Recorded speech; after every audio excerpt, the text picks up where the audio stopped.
Les mouvements de rotation sont des actions fondamentales en ski alpin.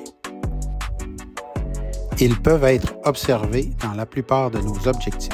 Les mouvements de rotation sont des actions du corps et sont effectués à partir de l'axe de rotation des skis, ce qui permet de manipuler la base de support. D'où les mouvements des jambes permettent de s'équilibrer contre les skis, ce qui est généralement considéré comme la séparation entre le haut et le bas du corps. Lorsque la séparation n'est pas l'objectif principal, une rotation du haut du corps peut être utilisée pour créer une rotation complète.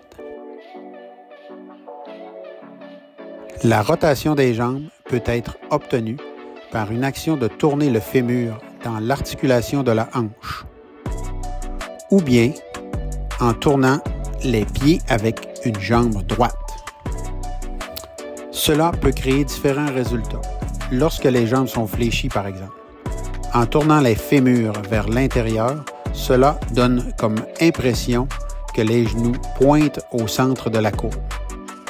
Ces actions créent des mouvements latéraux qui font basculer les skis sur les cales. Avec une jambe droite et une position plus grande, lorsque les jambes tournent vers l'intérieur de la courbe, on peut faire tourner le ski à plat sur la neige. On peut le voir dans un virage chasse-neige, dans un virage parallèle de démonstration conduit.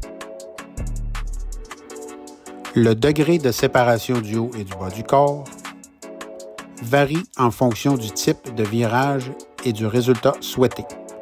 Par exemple, dans un virage parallèle avancé, cela nous donne l'impression que le haut du corps est plus carré par rapport au ski avec moins de séparation.